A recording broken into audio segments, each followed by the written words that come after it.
नमस्कार, आप देख रहे हैं सिटी न्यूज और दिन भर की तमाम खबरों के साथ मैं प्रीति सागर।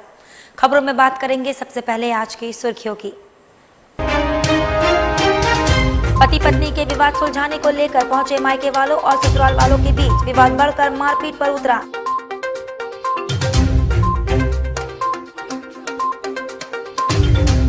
चाईबासा में खेल खेल में बच्चे ने दूसरे बच्चे के आंख में घुसाया लोहे का तार। गंभीर बच्चे को अस्पताल में किया गया भर्ती।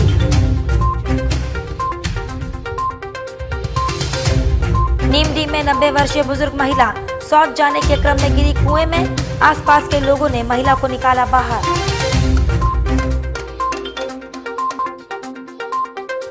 और बागपेड़ा बड़ौदा घाट के नजदीक भूमाफियाओं द्वारा सरकारी जमीन की जा रही खुदाई के दौरान एक मजदूर की दबकर हुई मौत। खबरें अब विस्तार से। मानगो कुमरुम बस्ती में पति पत्नी के समझौता के लिए हुई बैठक में दोनों पक्ष आपस में भिड़ गए। महिला ने ससुराल वालों पर मायके वालों के साथ मारपीट करने का आरोप लगाते हुए थाने में लिखित शिकायत की है। घटना के संबंध में पारो गोराई ने बताया कि उसकी शादी लॉकडाउन के दौरान हुई थी। शादी के कुछ दिन बाद से ही लड़ाई झगड़ा हो रहा था। वह दिसंबर से अपने मायके में रह रही है। सुलह कराने के लिए ससुराल पक्ष ने मायके वाले पक्ष को बुलाया और वहां उनके साथ मारपीट की। इसकी लिखित शिकायत करने वह थाने आई है। बता दें कि महिला विगत 2.5 महीने से अपने मायके बारेडी में रह रही है और उसका ससुराल मानगो कुमरुम बस्ती में है। मेरा घर वाला गया था सेटलमेंट करने के लिए मेरे ससुराल, तो वो ये लोगों को हाथापाई किया, जबरदस्ती मारा और उसके बाद हम लोग यहाँ आए हैं थाना में लिखित देने के लिए। किसके खिलाफ? अपने ससुराल वाले के खिलाफ। कौन कौन मारा है? अर्जुन गोराई, भीम गोराई। अर्जुन गोराई मेरे भासुर है और पति का नाम भीम गोराई, वो भी मारे। इधर चाईबासा स्थित मोची साई गांव में खेल खेल में एक बच्चे ने दूसरे बच्चे के आंख में लोहे का तार घुसा दिया। बच्चे की स्थिति गंभीर बनी हुई है। चाईबासा स्थित मोची साई गांव में खेल खेल में एक बच्चे ने दूसरे बच्चे के आंख में लोहे का तार घुसा दिया। इस घटना से 6 वर्षीय जीतू भूया गंभीर रूप से घायल हो गया। घटना की सूचना मिलने पर परिजन घटनास्थल पर पहुंचे और उसे एमजीएम अस्पताल में इलाज के लिए भर्ती कराया गया, लेकिन एमजीएम में सुविधा नहीं होने के कारण बच्चे को रांची स्थित रिम्स रेफर कर दिया गया। घटना के संबंध में जानकारी देते हुए घायल बच्चे के पिता दिनेश भूया ने बताया।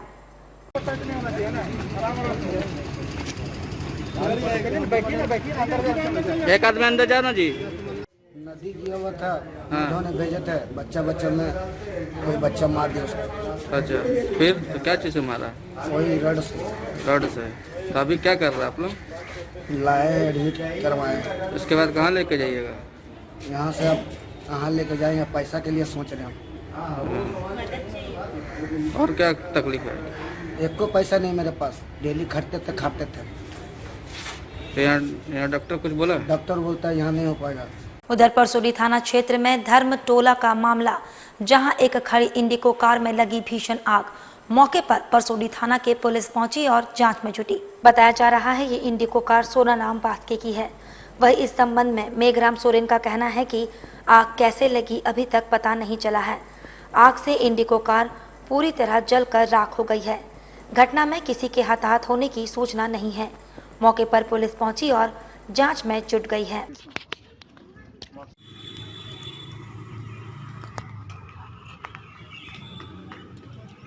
उतारने के लिए कोई भी नहीं है यहाँ के तट पर, समझ लीजिए।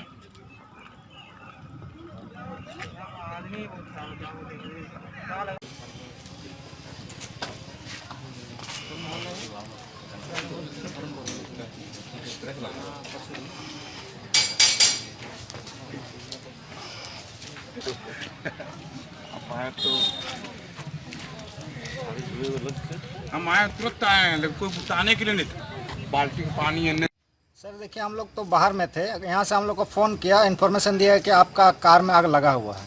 तो हम लोग जब आए तो देख रहे थे कि आग लगा हुआ है। किस कारण लगा हम लोग को पता नहीं। फिर उसके बाद थाना वाले लोग आए, फिर उसके बाद हम लोग बाल्टी से पानी डाले, बालू वगैरह डाले, तब जाके फिर आग को थोड़ा सा काबू कर पाए। लेकिन तब तक आग पूरा जल चुका था, गाड़ी पूरा जल के खाक हो चुका था। क्या कारण कुछ ऐसा? कारण तो सर बोल नहीं पाए, क्योंकि अगल बगल लोग भी नहीं थे। और जमशेदपुर के बागबेड़ा बड़ौदा घाट के निकट प्रधान टोला में इन दिनों सरकारी जमीन की बंदरबाट चल रही है। भूमाफियाओं के द्वारा जमीन की प्लॉटिंग कर उसे बेचने का काम चल रहा है। रविवार को घर बनाने के लिए खुदाई के दौरान मिट्टी से दबने से एक मजदूर गंभीर रूप से घायल हो गया।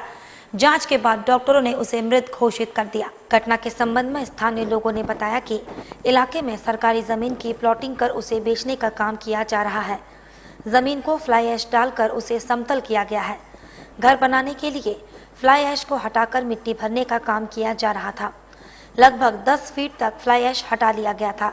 इस दौरान ऊपर की मिट्टी अचानक गिर गई, जिसमें दबने से मजदूर की मौत हो गई। हालांकि बागबेड़ा पुलिस का कहना है कि जमीन सरकारी है या नहीं, इसकी जांच चल रही है।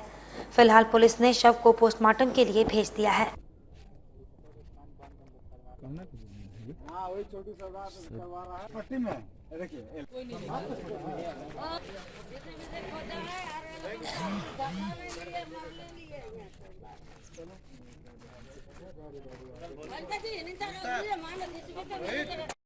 आदर्श सोसाइटी का क्षेत्र है और यहाँ पर घर बन रहा था, तो जो मजदूर काम कर रहे थे वो नीचे जमीन में जो फ्लाई ऐश दबा हुआ था, फ्लाई ऐश को निकाल करके बाहर फेंक रहे थे। अचानक फ्लाई ऐश दब गया और मजदूर जो है उसी में ही फंसा रह गया 1.5 घंटे तक। तो मुझे लगता है कि मजदूर के दम घुटने से हो सकता है शायद की मौत हो गई, लेकिन अभी इसके बारे में पूर्ण जानकारी नहीं है। पुलिस की गाड़ी आई और पुलिस उसके निकाल करके अभी ले करके गई है उसका इलाज कराने के लिए। उसके बाद ही कब क्या होगा वो तो वक्त ही बता पाएगा। इधर NH 33 कुमरुम बस्ती स्थित पहाड़ के निचले हिस्से में आग लग गई। स्थानीय और ग्रामीणों ने काफी मशक्कत के बाद आग पर काबू पाया। NH 33 कुमरुम बस्ती स्थित पहाड़ी के निचले हिस्से में अज्ञात लोगों ने झाड़ी में आग लगा दी, जिसके कारण आग की लपटें काफी तेज हो गई। स्थानीय ग्रामीणों को सूचना मिलने पर काफी मशक्कत के बाद आग पर काबू पाया गया। घटना के संबंध में जानकारी देते हुए स्थानीय महिला शंकरमती लोहार ने बताया। आग लगा दिया जंगल में कोई। अच्छा। भूताते हम लोग को डर लग रहा है। घर पहाड़ी किनारे घर है, लकड़ी उकड़ी सूखा लकड़ी सब दुआरी में गिरा हुआ है। हम लोग डर से फिर भूताने चालू कर दिए हैं, लेकिन आग तो ऊपर तरफ जलने से तो ठीक है, लेकिन बस्ती अंदर में घुस जा रहा है। कैसे बुझाएं आप लोग? वो पानी उनी मार के बुझाए। अभी भी आग लगा हुआ है पहाड़ में? हाँ, पहाड़ तरफ आग, ऊपर तरफ तो नहीं झकने गया हम लोग, लेकिन जो सामने वाला आग को हम लोग पानी उनी दे के बुताया हुआ है। उधर नीमडी गांव में शौच जाने के दौरान 90 वर्षीय महिला कुएं में गिर गई। सूचना मिलने पर स्थानीय ग्रामीणों ने महिला को कुआं से बाहर निकाला। नीमडी गांव में शौच जाने के दौरान 90 वर्षीय महिला कुआं में गिर गई। सूचना मिलने पर स्थानीय ग्रामीणों ने काफी मशक्कत के बाद महिला को कुआं से बाहर निकालकर गंभीर स्थिति में इलाज के लिए MGM अस्पताल में भर्ती करवाया। घटना के संबंध में जानकारी देते हुए विभूषण पोद्दार ने बताया।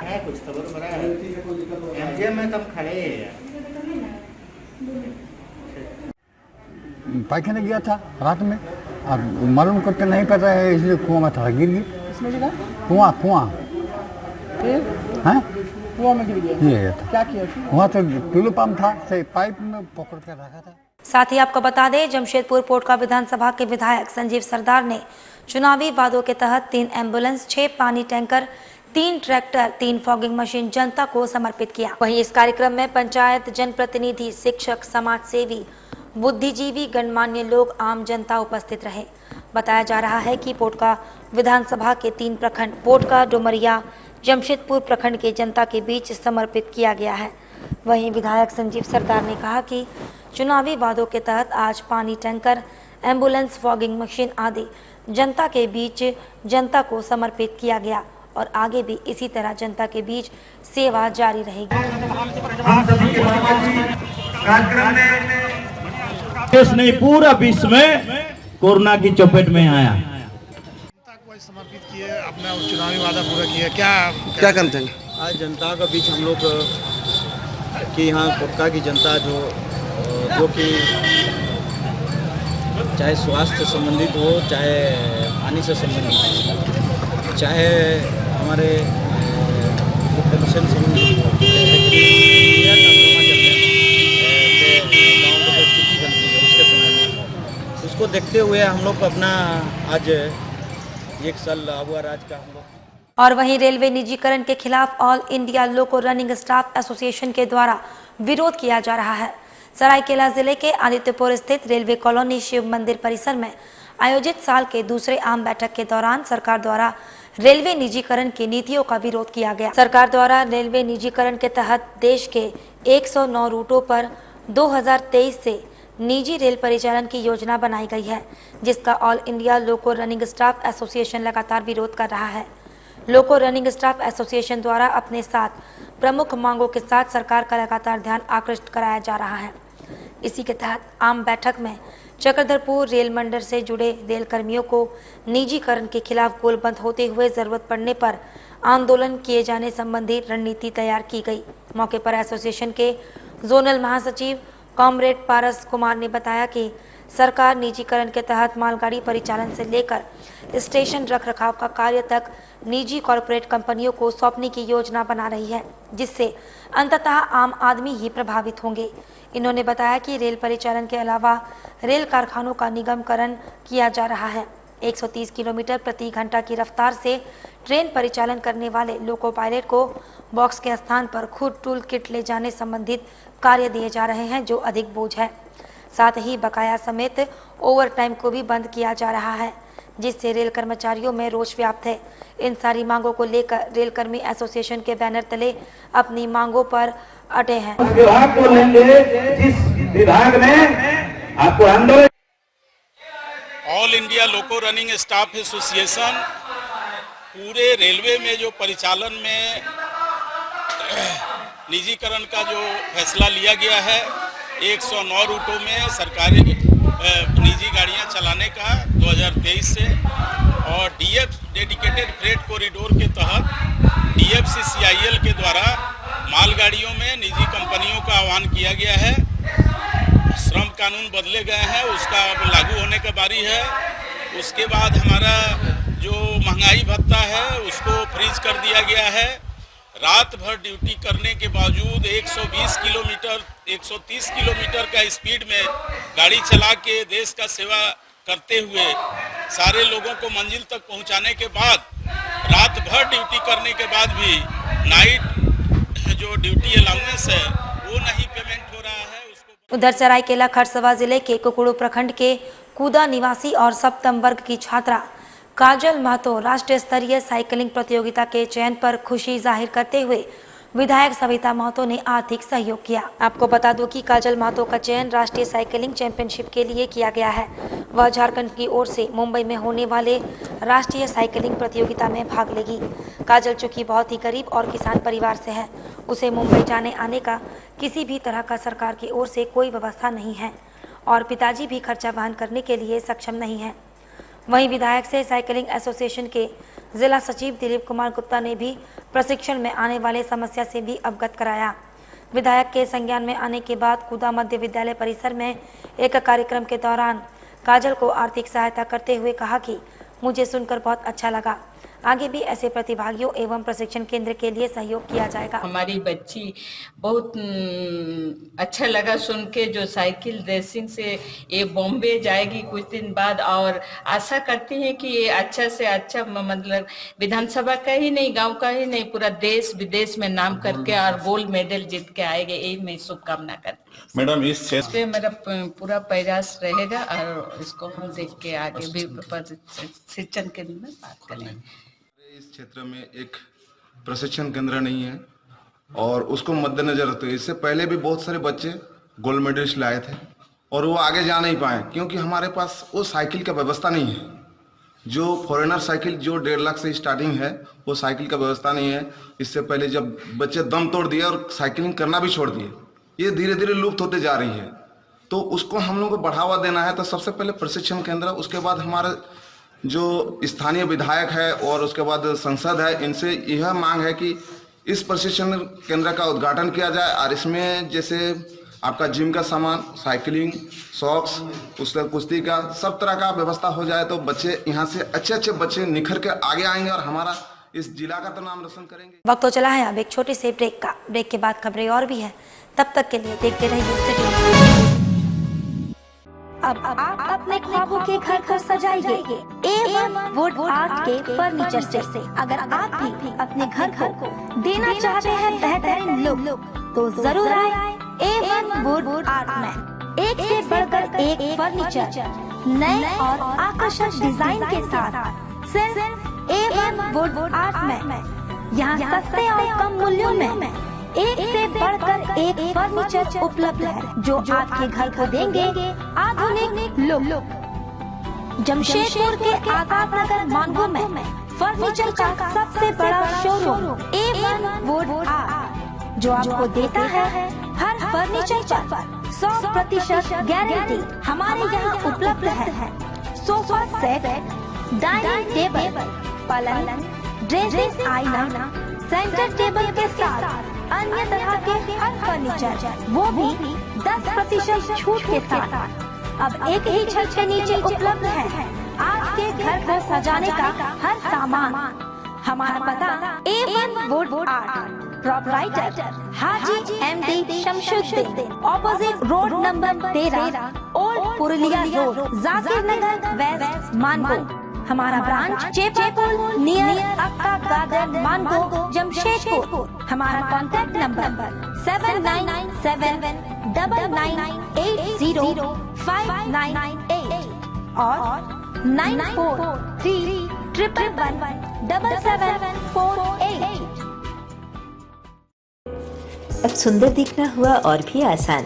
The Beauty Ladies Spa and Salon लेकर आ गया है किफायती दरों पर अपने ही शहर में हर तरह के facial, cutting, hair treatment, wax, eyebrow, mehndi और भी बहुत कुछ। तो देर किस बात की, नोट कीजिए हमारा पता। The Beauty Ladies Spa and Salon, Sasa market, first floor, near Vikas jewellers, Azad Nagar थाना, old Purulia road, Mango, Jamshedpur 822110। Phone number 6206054568 7050341215। Hi, this is Mahvish और मैं यहाँ पर अपना फैशन शो के लिए ब्राइडल मेकअप करवाने आई थी द ब्यूटी सैलून में। और पहले तो मुझे बिष्णुपुर साक्षी बहुत दूर जाना पड़ता था, अब ये मेरे घर के करीब हो गया है तो बहुत और यहाँ का सर्विस भी बहुत अच्छा है, यहाँ के स्टाफ भी बहुत अच्छे हैं, बहुत पेशेंस रखते हैं और बहुत कम टाइम में मेरा बहुत अच्छा मेकअप किया है। और मैं जमशेदपुर के लोगों से ये रिकमेंड करूँगी कि ज़रूर एक बार इधर आए, इधर का भी सर्विस ट्राई करें। यहाँ बहुत अच्छा सर्विस मिलता है और स्टाफ भी बहुत अच्छे हैं।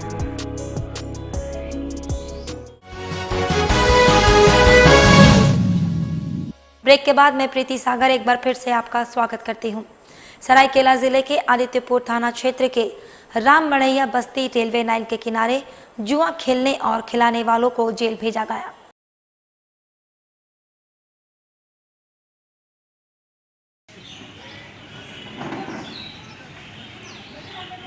इधर गोलमुरे स्थित राजेंद्र भवन में भारतीय जनतांत्रिक मोर्चा की ओर से भारत के प्रथम राष्ट्रपति राजेंद्र प्रसाद की पुण्यतिथि के अवसर पर उनकी प्रतिमा पर माल्यार्पण कर उन्हें श्रद्धांजलि दी गई।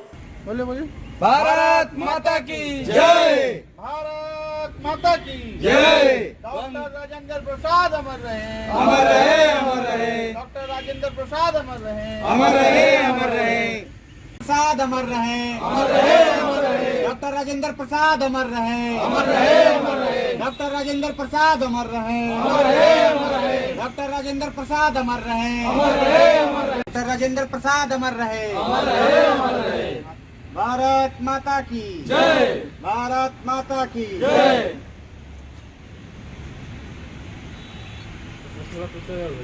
आज भारत के प्रथम राष्ट्रपति डॉक्टर राजेंद्र प्रसाद जी की पुण्यतिथि है और इसको मनाने के लिए भारतीय जनता मोर्चा के कार्यकर्ता आज राजेंद्र मेमोरियल ट्रस्ट राजेंद्र भवन गोलमुरी में अवस्थित है, वहाँ पर इकट्ठे हुए हैं और आज हम लोग अपने श्रद्धा सुमन उनको अर्पित कर रहे हैं। डॉक्टर राजेंद्र प्रसाद देश के प्रथम राष्ट्रपति होने के साथ साथ एक विलक्षण प्रतिभा के छात्र भी रहे हैं। वहीं सरायकेला जिले के शमशान काली मंदिर प्रांगण में आज 1986 बैच के मैट्रिक पास छात्रों तथा सेवा निवृत्त शिक्षकों के मिलन समारोह का आयोजन किया गया। इस दौरान सभी शिक्षकों को शॉल देकर सम्मानित किया गया। साथ ही दिवंगत हुए छात्रों व शिक्षकों के चित्र पर श्रद्धा सुमन अर्पित कर श्रद्धांजलि अर्पित की गई। इस दौरान सभी छात्र व शिक्षकों ने आपसी संवाद कर पुराने दिनों को याद किया।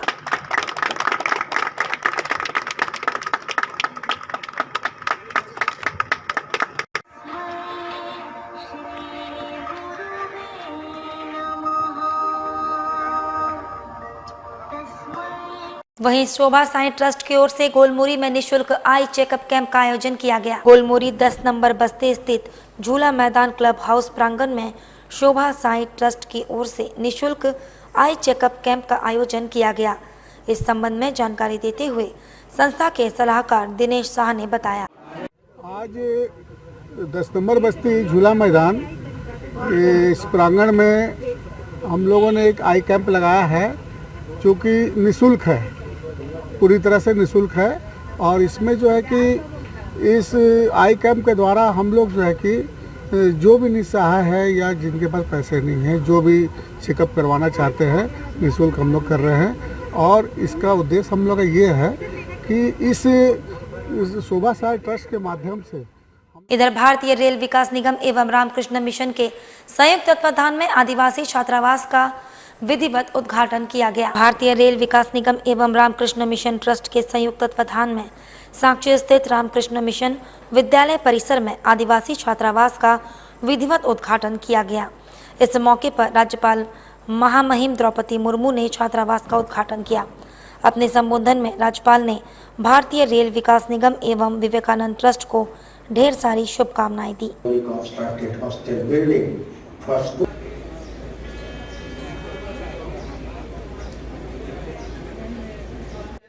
विवेकानंद सृजन होम साक्षी जमशेदपुर के नवनिर्मित छात्रावास के उद्घाटन समारोह में आप सभी के मध्य सम्मिलित होकर मुझे अपार हर्ष हो रही है।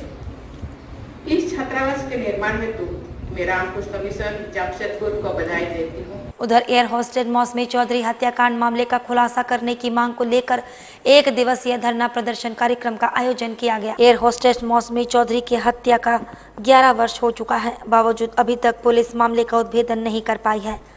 हत्याकांड मामले का खुलासा करने की मांग को लेकर साक्षी स्थित गोलचक्कर के समीप 1 दिवसीय धरना प्रदर्शन कार्यक्रम का आयोजन किया गया। इस संबंध में जानकारी देते हुए रामाकांत ओझा ने बताया,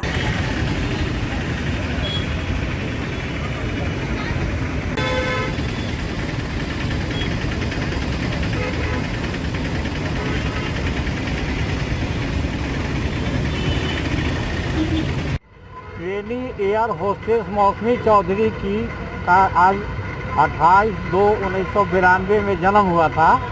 आज उनका जन्मदिन है और उनकी हत्या का 11वां साल हो गया। 2009 में उनकी हत्या हुई थी। तो उन्हीं के याद में आज साक्षी गोलचक्कर के पास हम लोग 1 दिवसीय धरना 3 घंटा का है, 12 से 3 तक। और बागबेड़ा ग्रामीण जलापूर्ति योजना के काम को जल्द शुरू करने की मांग पर जिला परिषद किशोर यादव के नेतृत्व में 51 घंटे का अनशन रविवार को 32 घंटे पूरे होने के बाद पेयजल स्वच्छता विभाग के अभय टोपो के आश्वासन देने के बाद तोड़ा गया। बागबेड़ा कीताडी और घागेड़ी क्षेत्र के पंचायत प्रतिनिधियों ने 6 माह से बंद पड़े बागबेड़ा ग्रामीण जलापूर्ति योजना के काम को तत्काल शुरू करवाने की मांग को लेकर जिला परिषद किशोर यादव के नेतृत्व में शुक्रवार से 51 घंटे का अनशन शुरू किया था। 51 घंटे का अनशन 32 घंटे में समाप्त हो गया। पेयजल स्वच्छता विभाग के अभय टोपो ने आश्वासन दिया कि 1 महीने में बागबेड़ा ग्रामीण जलापूर्ति योजना का काम शुरू किया जाएगा। वहीं किशोर यादव ने कहा कि अगर कार्य शुरू नहीं किया गया तो उपायुक्त कार्यालय के समक्ष आमरण अनशन करेंगे। तुम्हारी मनमानी नहीं चलेगी। पंचायत प्रतिनिधि एकता जिंदाबाद, पंचायत प्रतिनिधि एकता जिंदाबाद।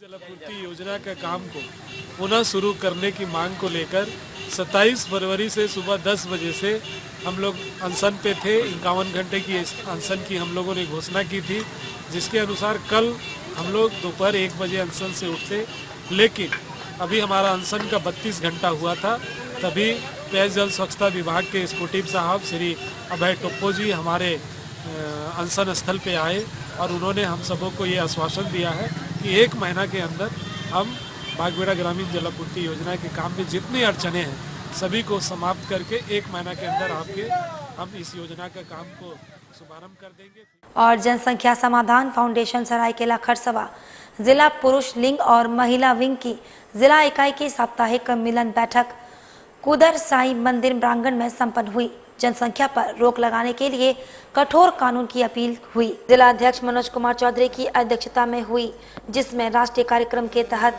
जनसंख्या नियंत्रण कानून बनाने की मांग को लेकर प्रधानमंत्री के नाम ज्ञापन जिले के उपायुक्त को सौंपा जाएगा। आज की बैठक में भारी संख्या में महिलाएं उपस्थित थी। कार्यक्रम को संबोधित करते हुए नगर पंचायत उपाध्यक्ष सह जनसंख्या समाधान फाउंडेशन के जिला अध्यक्ष मनोज कुमार चौधरी ने कहा, जनसंख्या कानून को दंडात्मक होना चाहिए। तीसरे संतान उत्पन्न करने वाले दंपत्ति को मिलने वाले सभी सरकारी अनुदान और सब्सिडी को समाप्त कर देनी चाहिए। वहीं पिछले प्रावधानों के साथ साथ दंपत्ति को 10 वर्ष की जेल की सजा का प्रावधान किया जाए। मंच से संबोधन जिला अध्यक्ष महिला विंग सूर्या देवी, जिला संरक्षक चाबी मुर्मू, जिला उपाध्यक्ष पिंकी मोदक, जिला मंत्री रूपा पति ने किया। नियंत्रण फाउंडेशन पिछले करीब 10 सालों से जनसंख्या नियंत्रण के लिए काम कर रहा है, क्योंकि आज जिस हिसाब से जनसंख्या बढ़ रही है, भारत लगता है विश्व में सबसे बड़ा जनसंख्या वाला देश हो जाएगा और इससे काफ़ी सारी समस्याएं उत्पन्न होगी। उतने ही रोजगार, उतने ही अन्न, उतने ही मकान सबकी जरूरत पड़ेगी और ये संभव नहीं है। इसीलिए भारत सरकार से हम लोग बराबर मांग कर रहे हैं कि जल्द ही जनसंख्या नियंत्रण कानून लाए और 2 से अधिक बच्चे होने पर उसके लिए कड़े से प्रावधान रखें। चलते चलते एक बार फिर से नजर डालेंगे अब तक की सुर्खियों पर। पति पत्नी के विवाद सुलझाने को लेकर पहुंचे मायके वालों और ससुराल वालों के बीच विवाद बढ़कर मारपीट पर उतरा।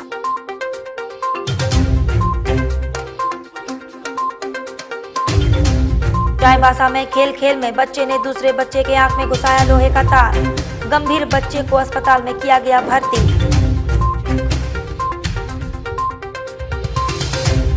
नीमडी में 90 वर्षीय बुजुर्ग महिला शौच जाने के क्रम में गिरी कुएं में। आसपास के लोगों ने महिला को निकाला बाहर।